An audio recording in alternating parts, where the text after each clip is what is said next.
Assalamualaikum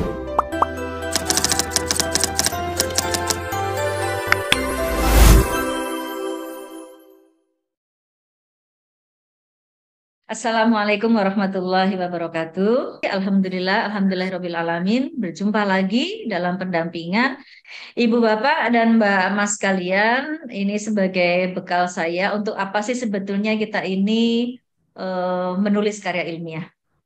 Yang pertama, menurut saya ya ini supaya kita ini bisa mengasah akal pikiran. Ibaratnya di kepala kita ini ada pisau analisis ya, Ibu Bapak. Kalau ini tidak dipakai untuk berpikir, maka apapun yang lewat di dunia ini tidak ada, seolah-olah tidak ada masalah. Jadi ini seperti realitas yang lewat aja. Aduh dunia ini karena tidak pernah diasah ya. Jadi kan pisau analisisnya tumpul nih. Wah dunia ini indah sekali, nggak ada masalah. Apa-apa yang lewat cuma nempel aja, nggak menjadi sebuah analisis karena tidak diasah dengan berpikir, menemukan masalah, menguraikan masalah, dan sebagainya. Jadi, kenapa kita harus selalu menulis karya ilmiah supaya kita bisa menemukan masalah dan kita menyelesaikan masalah tersebut sehingga akal pikiran kita sebagai intelektual itu terasah. Yang kedua adalah untuk mengkonstruksi realitas. Karena sebetulnya realitas itu kan ada di depan mata kita. Ia adalah sebuah mozaik dari berbagai macam masalah. Terus kita sebagai ilmuwan bertanggung jawab untuk mendudukkan posisi-posisi masalah itu. Jadi sebetulnya masalah itu begini, gini, begini. Itu kita yang mendudukkan. Sebagai seorang ilmuwan kita bisa memahami struktur dari realitas itu ada. Misalnya kalau ada konflik, strukturnya apa sih? Tadi kalau ada pandemi, yang terdampak siapa sih gitu. Di dalam industri rumahnya Bu Fatmina tadi, apa toh etika-etikanya? Nah, kan distrukturisasi etikanya dalam Islam 1, 2, 3. Sehingga ini sangat penting ketika kita menamakan diri sebagai seorang intelektual, ya ciri-cirinya kita bisa mengkonstruksi realitas. Yang ketiga adalah mengakumulasi dan mengkomunikasikan ilmu. Mengakumulasi artinya sudah ada ilmu pengetahuan nih sejak zaman Aristoteles dan sebelumnya kan ilmu itu sudah ada. Maka kalau ini stuck, tidak ada penelitian, ilmu ya di situ-situ saja.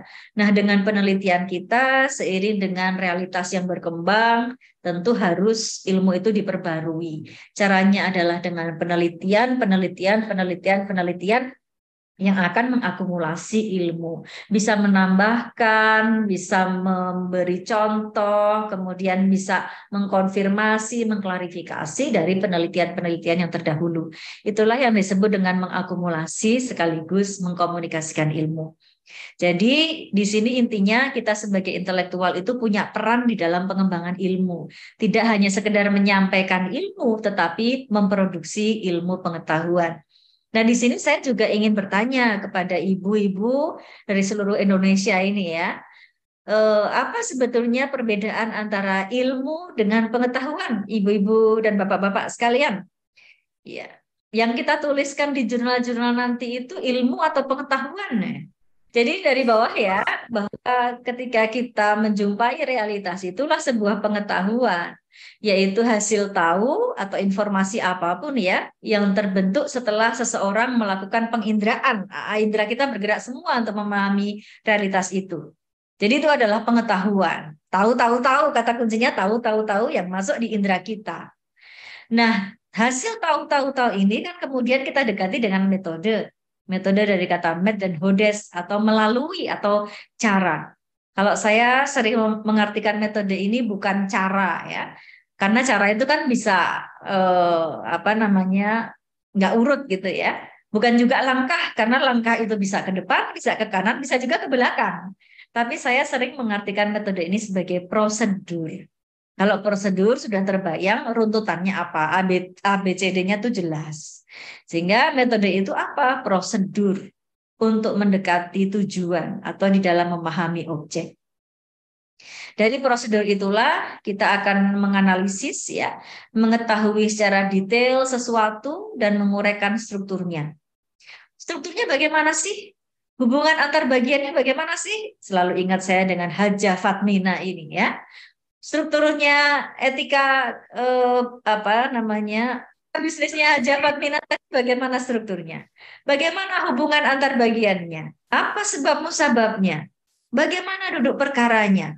Kita menyelidiki, menjabarkan dan memecahkan masalah yang terdapat pada resiliensi Haja Fatmina di masa pandemi itu tadi. Oke. Dari situ kemudian setelah kita uraikan akan ketemulah ilmu. Ilmu sebagai hasil. Hasil apa? Hasil proses berpikir yang diperoleh dari pengetahuan, tapi sudah dianalisis dengan menggunakan metode tertentu yang diakui kebenarannya. Maka kalau Pak Asy'ari tadi sudah menyebut Auguste Comte, sudah menyebut Marx, sudah menyebut Kuntowijoyo sebagai alat analisis dan juga metodenya, itu sangat keren. Lanjutkan Pak Asy'ari, kita berarti sudah hampir mencapai ilmu.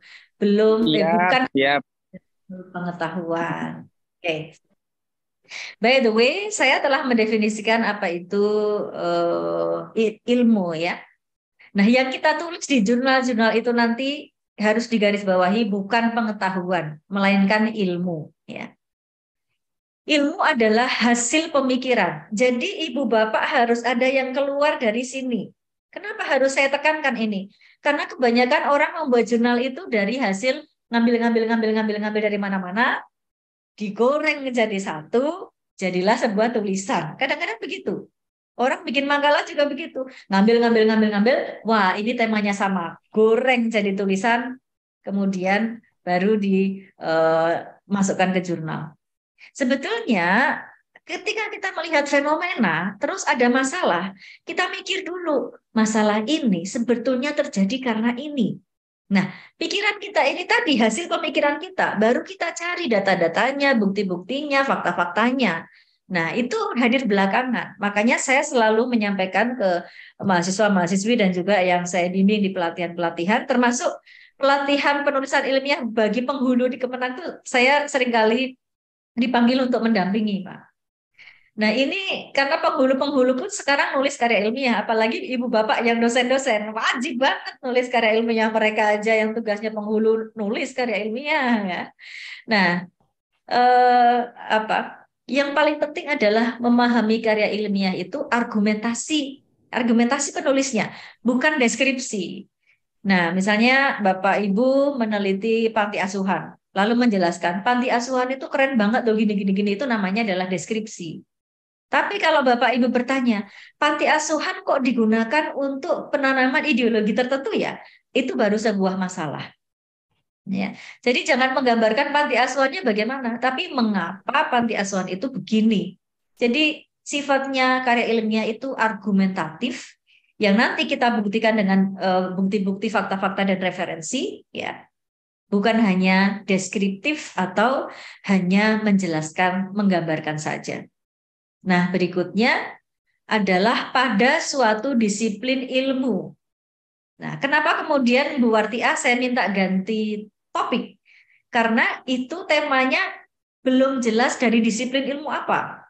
Sangat penting bagi saya informasi kemarin Bapak Ibu dari prodi apa. Karena di sini saya akan mendudukkan disiplin ilmunya harus keluar dari mana. Hari ini saya menguji tesis, tadi saya sudah cerita, mahasiswa studi Quran dan hadis. Tapi isinya seolah-olah seperti keluaran sosiologi agama.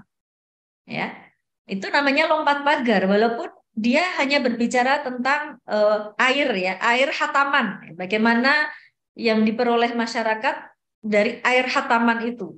Tapi nggak ada bunyinya bahwa masyarakat itu melakukan itu karena percaya pada Al-Quran dan hadis. Ya, saya bilang kamu lompat pagar, ini wilayahnya orang sosiologi agama, bukan wilayahnya orang studi Quran dan hadis.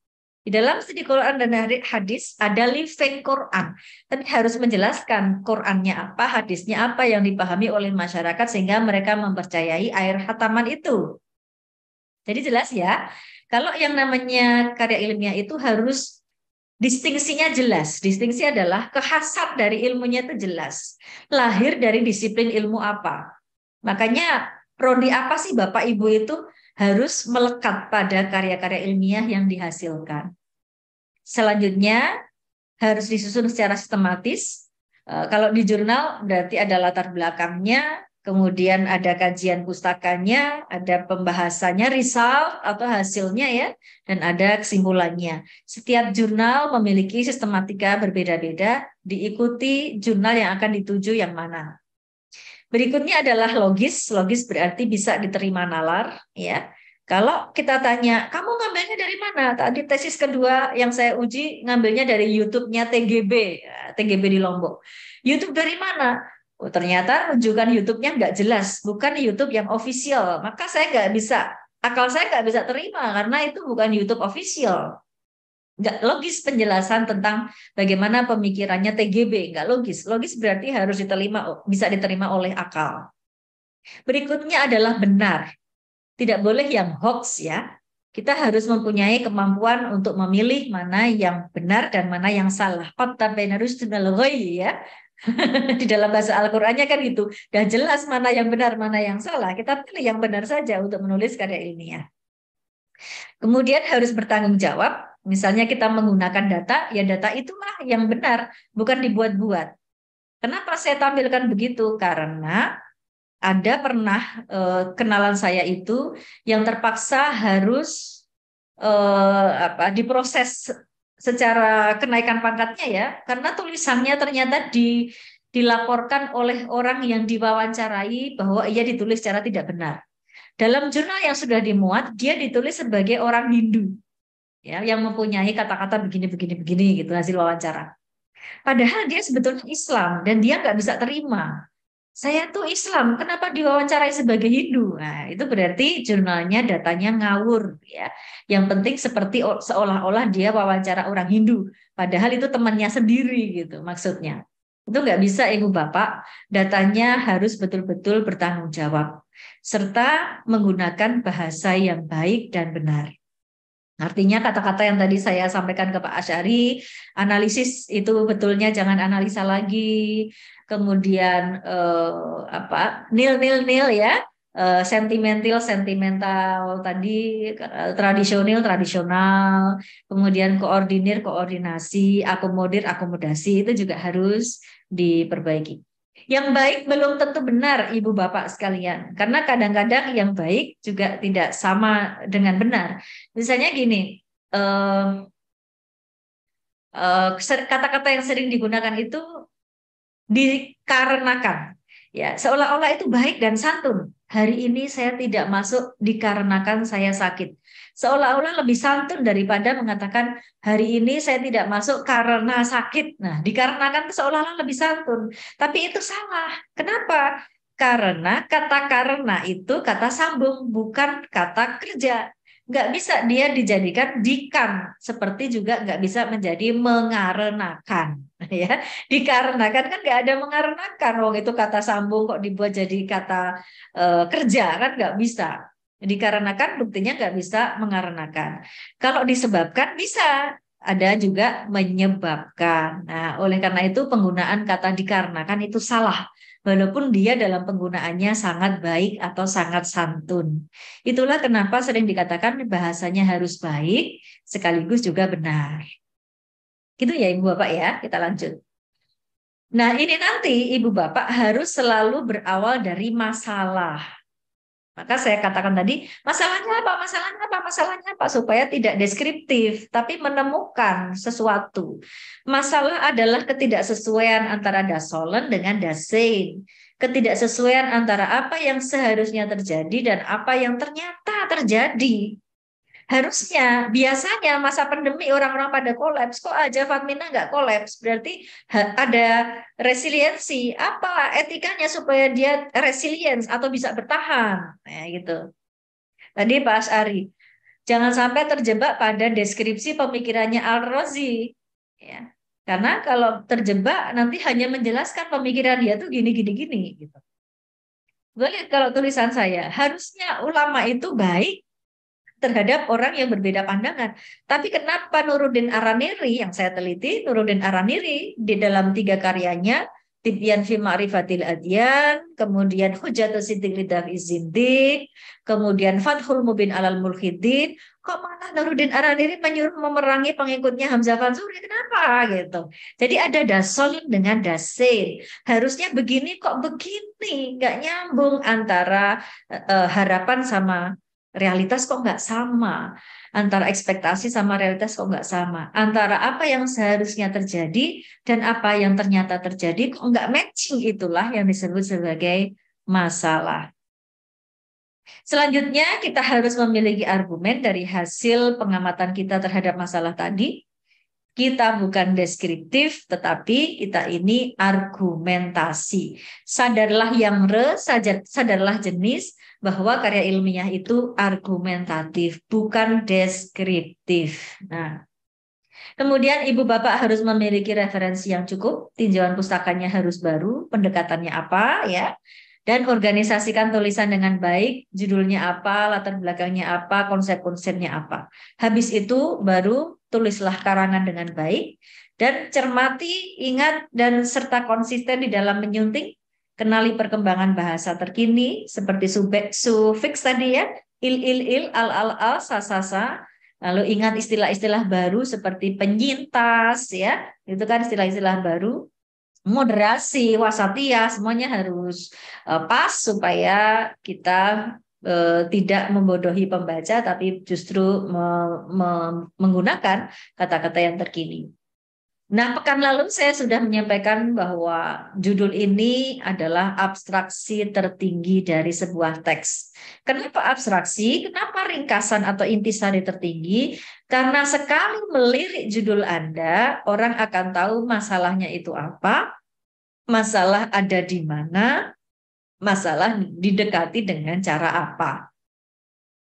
Masalahnya apa? Masalah itu adalah ketidaksesuaian antara dasol dengan dase tadi, ketidaksesuaian antara apa yang seharusnya terjadi dan ternyata terjadi, ketidaksesuaian antara ekspektasi dan realitas. Terus habis itu objek materialnya di mana? Oh, dalam kitab apa sih pikiran Al-Razi tadi? Dalam rumahnya Hajah Fatmina tadi, ya. Objek material itu berarti materinya. Di mana? Di masyarakat apa? Di YouTube-nya siapa? Di websitenya siapa? Di koran apa? Di desa apa? Itulah yang namanya material. Di kitab apa ya?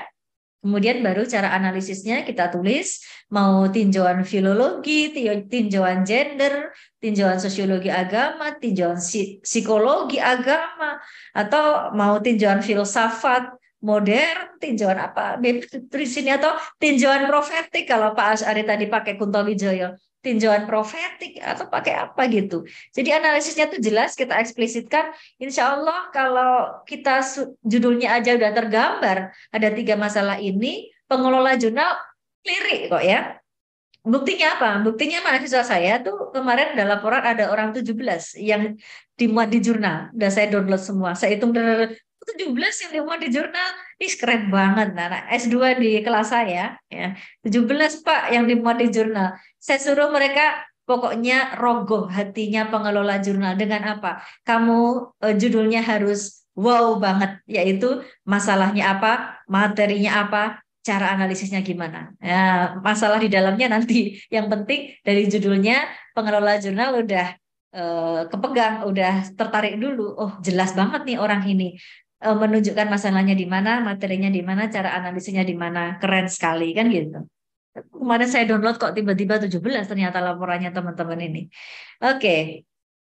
Baik Ibu Bapak sekalian, sekarang struktur karya ilmiah yang perlu Anda tulis, ingat pada bagian pendahuluan, whatever namanya ya, bisa pengantar, bisa pendahuluan, bisa latar belakang, tergantung pada maunya pengelola jurnal bahasanya apa.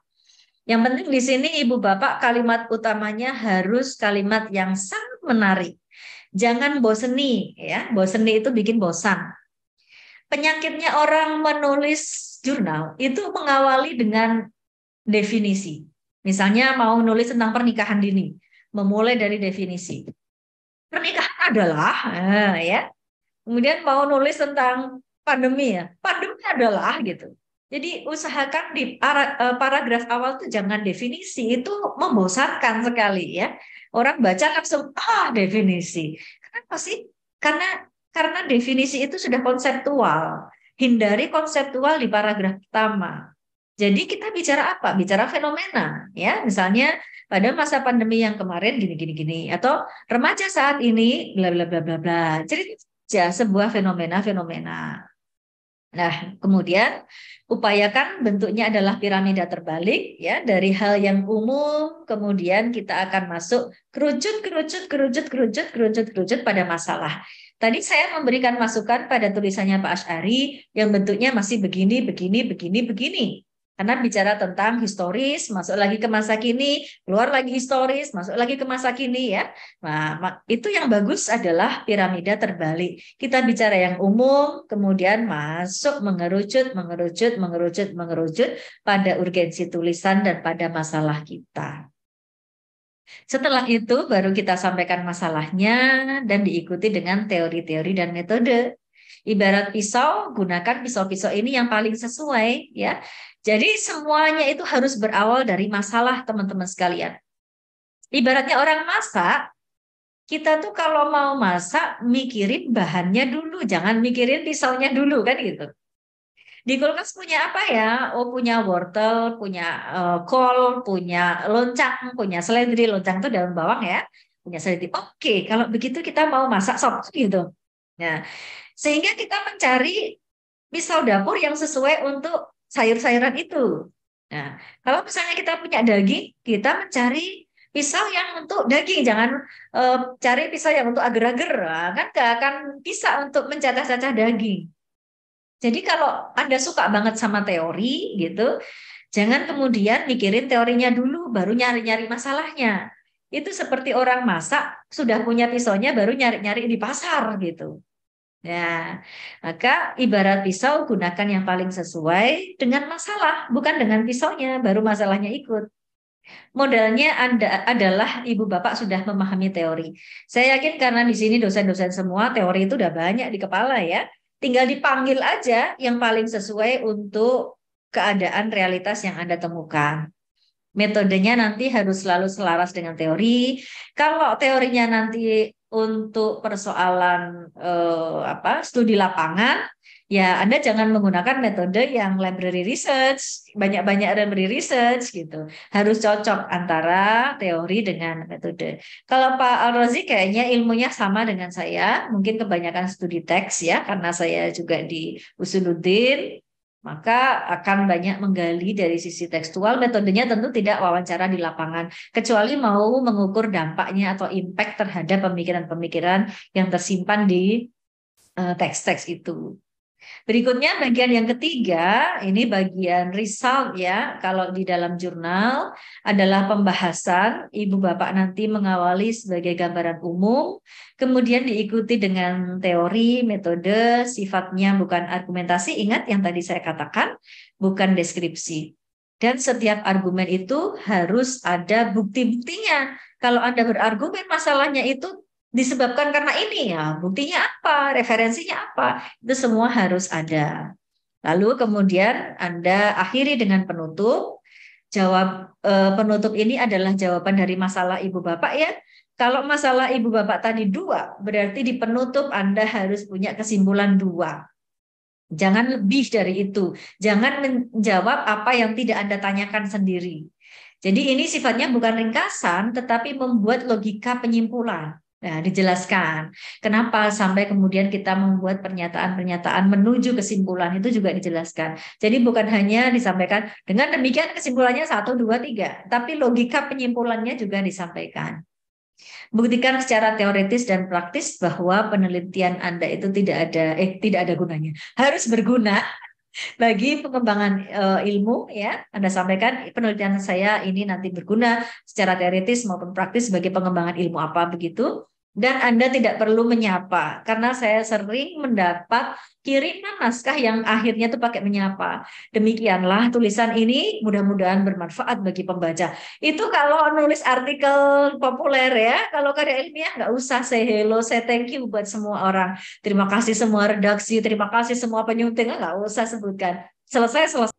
Sekarang ya tentang referensi tadi yang saya kasih masukan juga sama Pak Asy'ari. Nanti kita kan punya dua kutipan ya, kutipan langsung sama kutipan tidak langsung. kutipan langsung itu artinya ibu bapak bisa mengambil misalnya pernyataan Kunto Wijoyo di buku apa. Mengambil apa adanya tuh boleh, asal ada tanda kutipnya dan ada catatan kakinya. Atau untuk jurnal-jurnal tertentu mengharapkannya catatan tubuh ya. Sekarang banyak jurnal yang memakai catatan tubuh yaitu hanya menyebut nama orangnya, kemudian tahunnya dan halaman berapa. Selanjutnya dilihat di daftar pustaka. Jadi Dalam kalau bentuk kutipan inot Bu ya. gimana Pak Sari? Dalam bentuk inot kan ya. Iya, tergantung nama jurnalnya. Jadi selingkupnya beda-beda, Pak. Ya, sehingga kita nggak bisa menyatukan ini karena masing-masing jurnal punya aturan-aturan yang berbeda-beda. Jadi kalau Anda mengambil apa adanya dari Kunto Wijoyo tadi yang disebut, masuk ke dalam teks itu boleh, asal pakai kutipan dan juga ditulis kutipan pastinya tanda kutip ya, dan tulisannya nanti agak menjorok, spasinya satu begitu, dan di apa tuliskan dalam catatan tubuh atau catatan kaki sumbernya dari mana. Sedangkan kalau kutipan tidak langsung, ibu dan bapak mengambil intisari dari pemikirannya Kunto Wijoyo tadi dan dibahasakan sendiri dengan kalimat sendiri di dalam sebuah paragraf biasa. Tapi karena itu bukan ide Anda, tetap ditulis dalam catatan kaki atau catatan tubuh juga dari mana ide itu berasal. Jadi plagiarisme itu bukan hanya karena kita kopas atau tidak kopas, tapi dari kepemilikan ide. Kepemilikan idenya itu punya siapa? Nah, disitulah kemudian kita dapat dikatakan sebagai peneliti yang bertanggung jawab. Nah, berikutnya tentang catatan kaki, pelajari teknik mengulang referensi. Banyak yang sudah tidak menggunakan ibid, opsid, dan loksid. Tadi saya sudah menjelaskan ibid itu dari bahasa ibidem, opsid itu dari opera citato, loksid itu dari loco citato. Kenapa banyak yang tidak memakai lagi? Karena membingungkan ya. Kan ibid itu, kalau ibid masih banyak yang pakai. Ibid artinya sama dengan di atasnya persis. Tapi kalau opsid dan loksid agak confused karena dia membedakan antara referensinya udah diacu selisih satu dengan selisih banyak gitu ya. Maka banyak yang kemudian mencukupkan hanya menggunakan ibid saja. Atau bagaimana caranya kalau yang nggak mau pakai ibid, opsid, dan loksid, ya ditulis ulang lagi dalam kurung Kunto Wijoyo lagi tahun berapa, halaman berapa gitu. Jadi bukan ibid, opsid, dan loksid. Kemudian daftar pustaka, pelajari gayanya gaya apa, karena setiap jurnal mempunyai gaya sendiri. Ada dua aliran juga. Kalau di dalam karya ilmiah kan ada yang alirannya catatan kaki dan ada yang catatan tubuh. Usahakan blogspot dan WordPress tidak dipakai ya, karena sebetulnya ini seperti status orang di Facebook, Instagram, hanya platformnya berbeda. Intinya penulisnya itu nulis-nulis sendiri, ngedit-ngedit sendiri, mikir-mikir sendiri, upload-upload sendiri, kalau bisa komen-komen sendiri, kan gitu ya. Nggak ada editing, nggak ada tim, nggak ada otoritas keilmuan di sana. Sehingga tidak semua link itu bisa Bapak Ibu pakai. Kalau kategorinya Blogspot atau WordPress jangan dipakai. Lebih baik semuanya itu dari jurnal ilmiah yang dikeluarkan oleh institusi yang berotoritas keilmuan. Wikipedia juga tidak saya sarankan untuk masuk karena itu sifatnya sangat umum dan pembaca itu juga bisa menginputkan dengan prosedur tertentu. Walaupun sekarang sudah banyak orang mengkampanyekan untuk menggunakan Wikipedia, saya juga menyarankan Anda, tapi sebagai pengetahuan umum ya, pengetahuan awal. Selanjutnya, Ibu Bapak kalau memang tertarik pada topik yang ada di Wikipedia, carilah referensi-referensi lain yang terdapat di dalam jurnal-jurnal ilmiah gitu.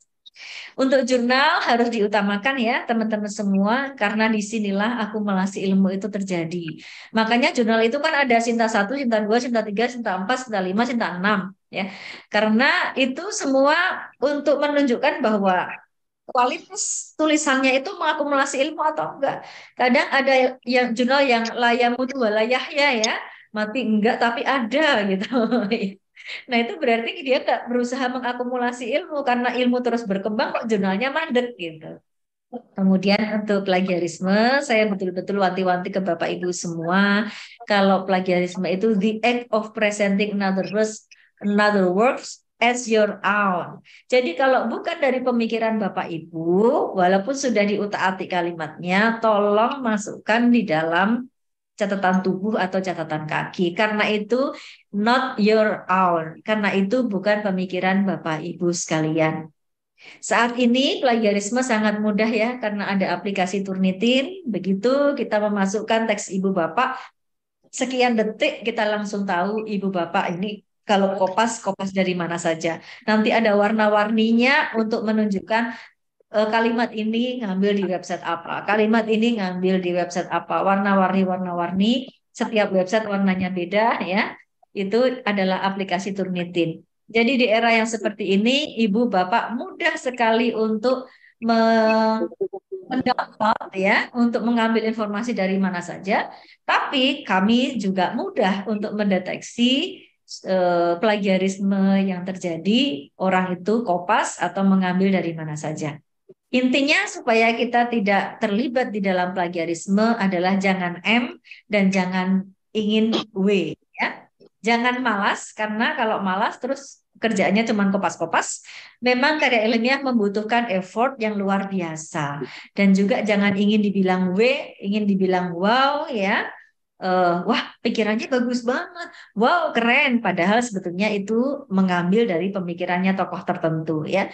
Ingat bahwa kenapa disebut plagiarisme? Karena plagiarisme diambil dari bahasa Inggris yang diturunkan dari bahasa Latin, derivasi dari bahasa Latin plagiarius yang artinya penculik anak atau penjiplak. Pernah ada kasus beberapa kali memang berat di dalam pelanggaran Undang-Undang Nomor 19 Tahun 2002 serta Peraturan Menteri Pendidikan Nasional tahun 17 Nomor 17 Tahun 2010. Ibu Bapak kalau bisa sih mempelajari Zotero dan Mendeley supaya mempermudah pencarian referensi atau manajemen referensi Ibu Bapak sekalian. Terakhir, di dalam menguraikan tulisan nanti, habis ini kita nggak ketemu dulu ya, Ibu Bapak langsung menulis semuanya aja. Nanti ini akan saya tayangkan di YouTube, jadi anytime Ibu Bapak lupa pada penjelasan saya bisa reminder ya dengan penjelasan ini. Intinya bahwa nanti di dalam menulis Ibu Bapak harus ingat karya ilmiah itu komunikasi pikiran, bukan komunikasi perasaan. Sehingga nanti Ibu Bapak tidak boleh menunjukkan rasa kagum, misalnya ya, wah kagum sekali dengan Al-Razi misalnya Pak Asy'ari ya, idola saya dengan Al-Razi tadi ya, tidak boleh menunjukkan rasa tidak boleh menunjukkan Ibu Haja Fatina ini adalah yang di masa pandemi Pak Aris, Ibu Fatmina tadi bahagia. Saya curiga itu, jangan-jangan bagian marketingnya itu. Iya, dia marketingnya ya. Dari kakak sedih juga misalnya Ibu Bapak pergi. Siap dikirimkan kerupuknya. Masyarakat menunjukkan, aduh masyarakat yang saya teliti ini di sana membuat saya menangis tersenduh-senduh, ditulis ya, nggak boleh ya. Iya. Kayak apa tuh ditulis aja, misalnya tidak ada musola di sana, atau kalau ada musolanya kali itu ya, tapi nggak boleh mengeluarkan rasa sedih, rasa prihatin, rasa marah juga nggak boleh. Yang namanya karya ilmiah tuh ekspresinya harus datar, flat, ya. Jadi penelitinya nggak boleh main emosi di situ. Ingat itu ya. Karena saya sering juga, Mas, kamu tuh pendukungnya X ya, gitu. Kok ibu tahu? Lah ini ekspresinya kayak gini. Nggak boleh seorang peneliti tidak boleh menunjukkan dia pendukung dari tokoh politik A, tokoh politik B, nggak boleh kelihatan. Peneliti itu harus flat karena dia harus sebagai intelektual yang objektif. Nah, kanannya ini kita tidak perlu menunjukkan diri secara berlebihan, ya. Misalnya, kalau kita banyak menggunakan kalimat aktif, tentu nanti yang muncul adalah penelitinya. Misalnya ya, ini tesis yang saya uji tentang Instagram, konten Al-Quran dalam akun Instagram. Di sini kalau kita membaca kan, akan dengan kata-kata akan keluar, saya menemukan fenomena di Instagram. saya merumuskan masalah, saya menggunakan teori, saya menggunakan metode. Terakhirnya, saya menyimpulkan. Ini berarti menunjukkan diri penulis yang berlebihan. Kalau tidak menggunakan kata saya, ya menggunakan kata penulis. Penulis memikirkan atau menemukan realitas. Penulis menggunakan teori. Penulis menggunakan metode. Penulis menyimpulkan. Tulisnya muncul terus. Semua orang sudah tahu di cover atau di bagian paling atas kalau jurnal. Penulisnya itu siapa? Nggak usah selalu menyebut dirinya. Bagaimana caranya supaya tidak menyebut? Kalau resep saya, gunakan kata-kata pasif. Jadi pada Desember ditemukan fenomena. Jadi pakainya di. Siapa yang menemukan? Ya itu tadi yang bikin. Pada penelitian ini digunakan teori bla bla bla. Jadi bukan saya menggunakan, penulis menggunakan, tapi digunakan. Pada penelitian ini digunakan metode bla bla bla. Ya, itu kan lebih halus, tidak menonjolkan kedirian. Di akhir bagaimana? Dengan demikian dapat disimpulkan. Kan lebih keren daripada dengan demikian saya menyimpulkan. Atau dengan demikian penulis menyimpulkan. Siapa lu di cover udah ada, kenapa menyebut diri terus gitu. Sehingga supaya tulisan kita terlihat objektif, pakai kol-kolah ya, objektif, maka mantul nih. Maka kita perlu menggunakan banyak-banyak kalimat pasif. Nah, kemudian untuk urgensi masalahnya, banyak hal di dunia ini yang menarik untuk dianalisis ya. Tapi pilihlah yang paling urgen, Pak Riza, bukan hanya yang menarik sampai Pak Nur Salam curiga. Jangan-jangan Pak Riza menelitinya ke rumah Hajah Fatmina, ingin menengok Hajah Fatmina gitu ya. Karena menarik tapi karena urgen. Iya, oke. Selanjutnya adalah paragraf efektif. Analisis adalah menguraikan ya Ibu Bapak sekalian, jangan terjebak pada keinginan, jangan terjebak ingin menjelaskan terlalu jauh. Ingat prinsip di dalam membuat paragraf, tadi di bagian awal sudah saya sampaikan pada saat Pak Asy'ari menuliskan paragrafnya sedikit kalimat ya. Intinya adalah kesatuan, satu paragraf harus ada satu ide pokok saja, jangan idenya banyak sekali. Kalau mau tambah ide ya paragraf di bawahnya, jangan taruh di situ gitu.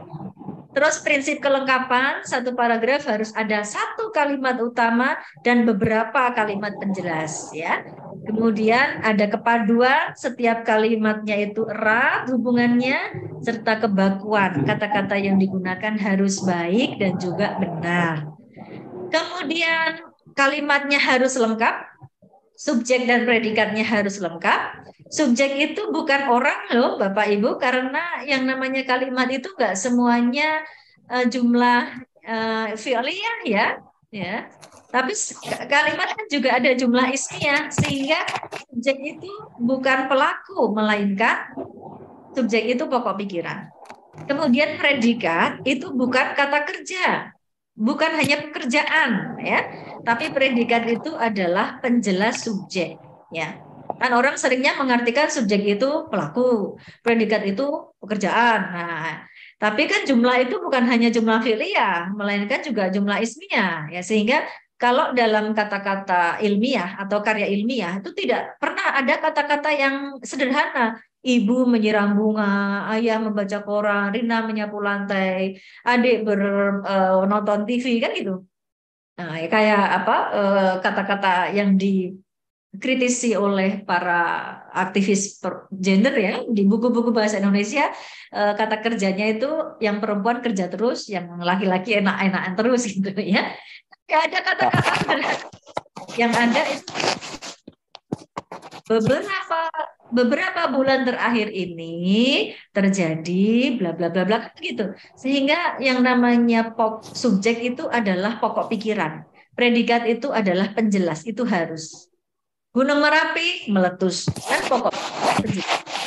Kalau Ibu Bapak mau pakai cara intonasi juga bagus. Yang namanya kalimat itu selesai adalah ketika intonasinya selesai. Fenomena yang terjadi dalam beberapa bulan terakhir ini kan udah naik tuh, perlu diteliti, turun. Jadi naik, turun, begitu. Itulah tandanya sudah ada subjek sama predikat. Sepanjang masih naik, predikatnya belum ada.